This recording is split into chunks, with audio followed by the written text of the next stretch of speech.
해맑게 육아하자. 육아하는 글쟁이 아줌마 해말수입니다. 돌쟁이 아이도 초등학생도 9시 이전 육퇴 가능하냐고요? 실제 경험담입니다. 지난 시간에 우리는 신생아부터 돌 이전 아기의 잠에 대해서 살펴보았는데요. 아기가 울거나 잠투정을 할 땐 다 이유가 있다고 얘기했었죠. 이번 시간에는 돌 이후 아기 잠에 대해서 살펴보도록 하겠습니다. 돌 이후부터는요, 아이가 울 때 엄마가 어느 정도 짐작을 하게 돼요. 아이가 왜 우는지, 왜 잠투정을 하는지, 어느 정도 이제 아이의 상태에 대해서 이제 알게 되고, 그것을 이제 터득해 가는 그런 시기인데요.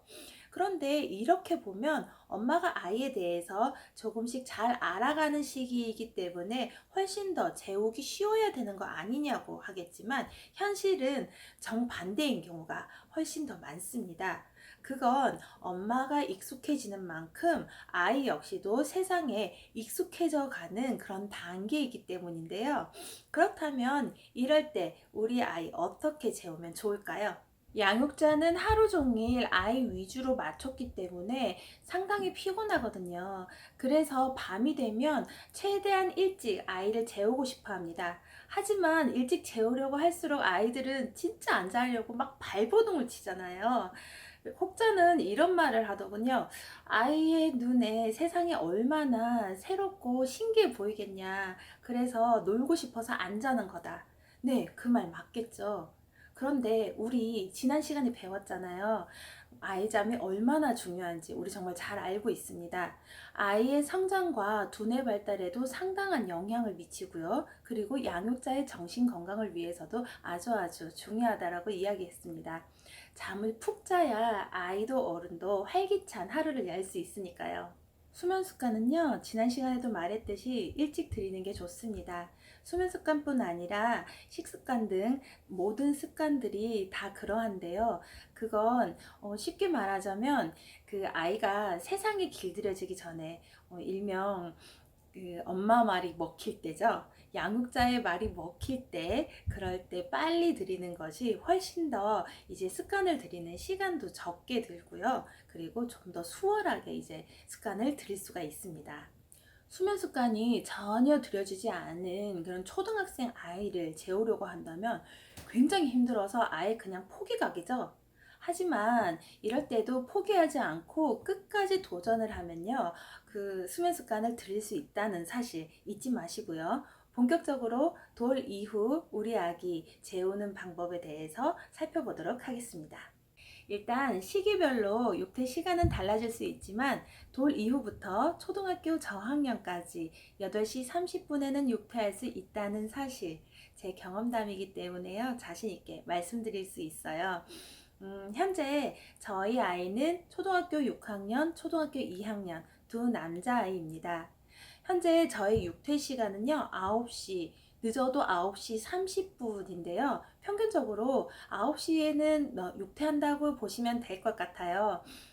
큰아이가 이제 곧 중학생이기 때문에 중학교에 들어가게 되면 아마도 이제 잠의 시간을 조절을 하게 되겠죠. 하지만 여기서 중요한 점은요, 그 잠에 대해서, 아이 잠에 대해서요, 주도권을 누가 가지고 있는가입니다. 아이가 막 자려고 할 때, 아이가 잠이 온다라고 할 때 재우는 것이 아니라 엄마의 주도하에, 이제 양육자의 주도하에 아이가 언제 자면 되는지, 잘 수 있는지를 이제 정해주고 아이가 그에 따르도록 하는 건데요. 이게 쉽게 말하면 이제 아까도 말씀드렸듯이 주도권이라고 했잖아요. 아이 키울 때 이 주도권이 상당히 중요해요. 뭐 여러 가지 습관을 들일 때도 마찬가지고요. 또 아이를 키우다 보면 의견 대립이라든지 이런 것들이 상당히 많은데, 이럴 때 좀 주도권을 누가 가지고 있느냐는 아주 중요합니다. 이 부분에 대해서는 다음에 한번 엮어보기로 하고요. 오늘은 이제 아이 잠에 대해서 저의 경험담을 자세히 말씀드리도록 하겠습니다. 이론 다 빼고요. 해맑소의 실제 경험담만 이번에는 들려드리도록 하겠습니다.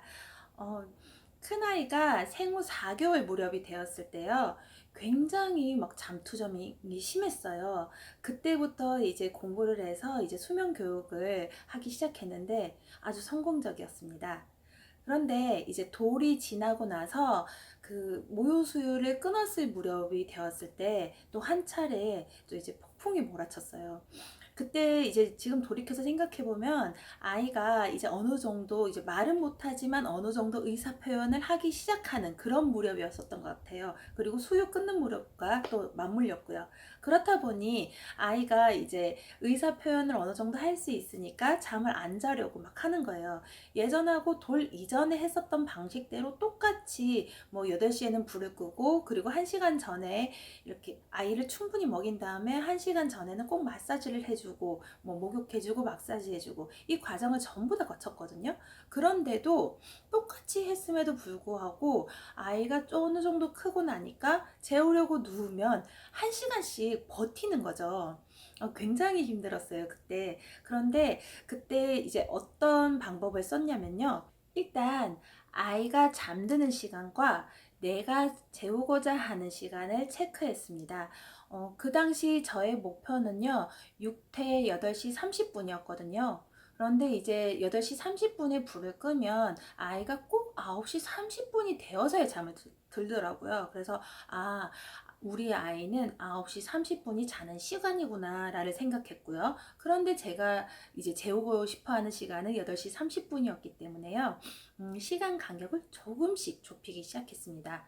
예를 들면 8시 30분에 불을 꺼서 9시 30분에 잠을 잔다면 8시 20분에 불을 끄는 거죠.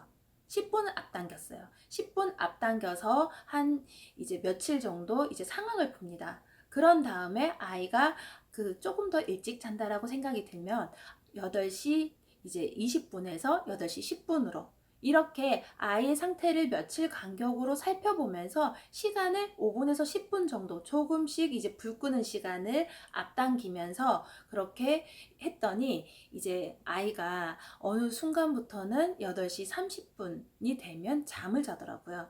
그리고 8시쯤이 되면 아이가 막 잠 온다고 막 눈을 비벼요. 그렇게 해서 이제 돌 즈음부터 이제 두 돌 즈음까지는 이제 습관을 들였습니다. 그렇게 한번 이제 습관을 또 다시 들이고 나니까요, 훨씬 수월해졌어요. 그 이후에 제가 직장에 다녔었거든요. 그런데 직장에 다닐 때도 크게 힘들지 않았어요. 왜냐하면 이제 제가 재우고자 하는 시간에 이제 재울 수 있다라는 저 자신도 이제 노하우가 생기고 자신감이 생겼고요. 아이 역시도 이렇게 어느 정도 이제 엄마에 대한 이제 길들여짐이 있기 때문에 이렇게 훨씬 더 이제 수월하게 잠이 들더라고요. 그런데 이때 또 한 번의 위기가 찾아왔어요. 아이가 5살 무렵이 되었을 때 이제 제가 둘째를 출산을 했거든요. 그런데 둘째를 출산하고 나니까 모든 것이 다 엉망이 돼버렸어요. 예, 그동안 했던 그 노력들이 다 이제 물거품이 돼버린 거죠. 큰아이는 둘째 때문에 상당히 예민해져 있는 시기였고요. 또 둘째는 이제 신생아니까. 그런데 신생아인데도 큰아이 때랑 너무 달랐어요. 아이는 이제 안고 재워야지 잠을 자고 바닥에 내려놓지를 못하는 그런 상태인 거예요. 그리고 이제 저 역시도 몸도 너무너무 힘든 시기였고 마음도 첫째 때하고는 훨씬 다르게 이제 중압감이 느껴지더라고요. 그래서 신생아 시기에는 거의 수면 교육 뭐 이런 걸 할 생각도 못 하고 이제 둘째 아이가 신생아 시기예요. 예, 그때는 그런 생각을 전혀 하지 못했고요. 오히려 그냥 내 몸과 마음을 이제 보살피기 아주 바빴던 시기였어요. 그런데 이제 그렇게 지내다 보니까 큰아이의 상태도 더 안 좋아지는 것 같고 또 이제 둘째 아이도 이제 100일부터는 수면 교육을 시켜야 되겠다라는 그런 생각이 들더라고요. 그래서 저는 이렇게 했습니다.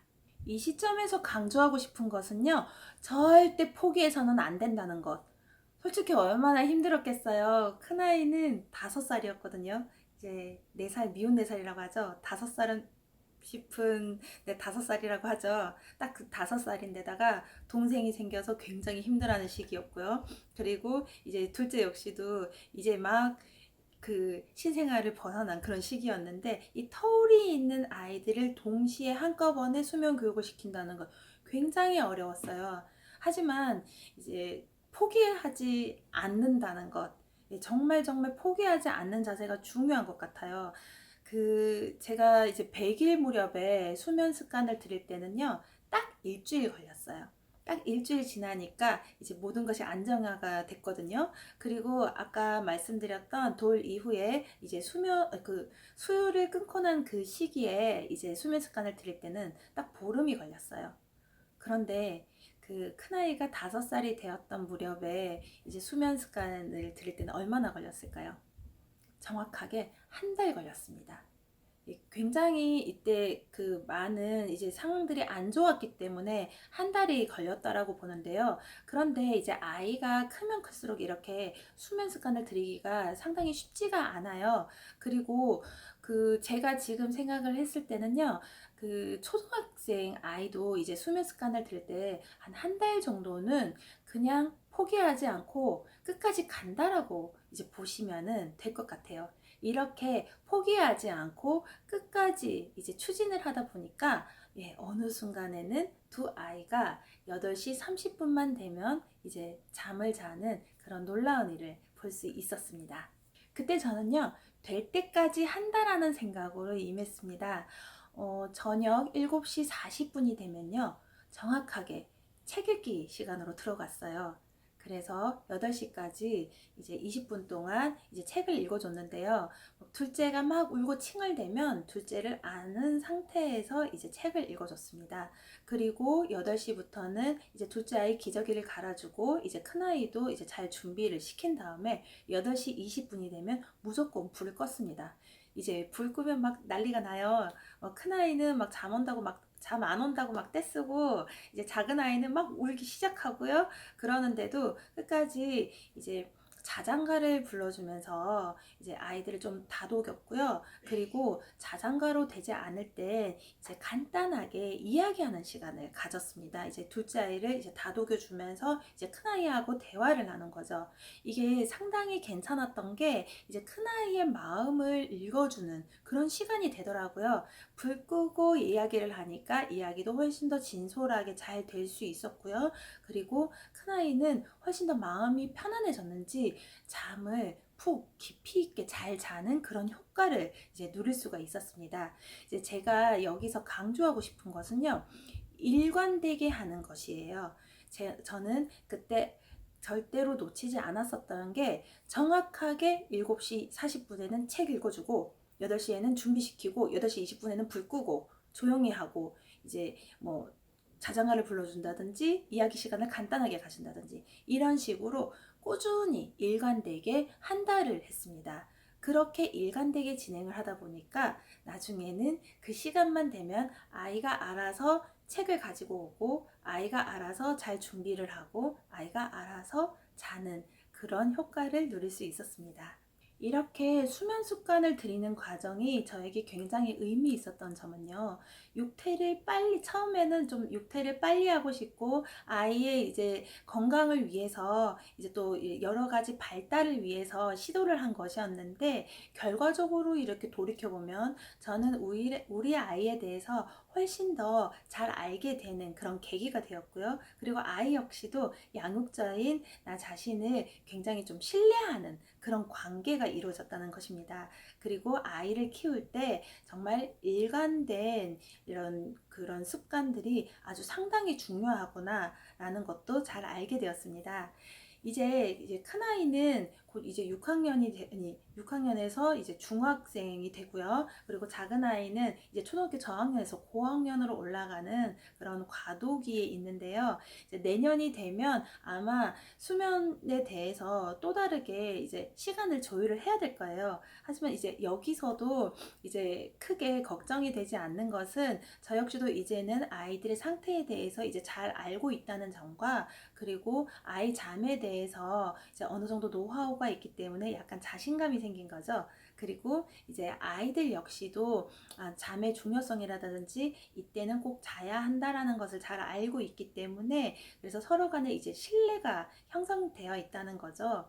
그리고 또 이제 크기 때문에 약간의 보상도 좀 필요하긴 해요. 이제 평일에는 학교도 가야 되고 저 이 학습터도 해야 되니까 이제 일찍 자는 것에는 이제 다 동의를 하고, 대신에 이제 주말에는 조금 더 열어준다라든지 이런 식으로 이제 조율을 해나가는 거죠. 이런 조율 과정은 얼마든지 건강하게 할 수 있으니까 이제 어릴 때 수면 습관을 차근차근히 들이는 것부터 이렇게 잘 연습해 보시길 바랍니다.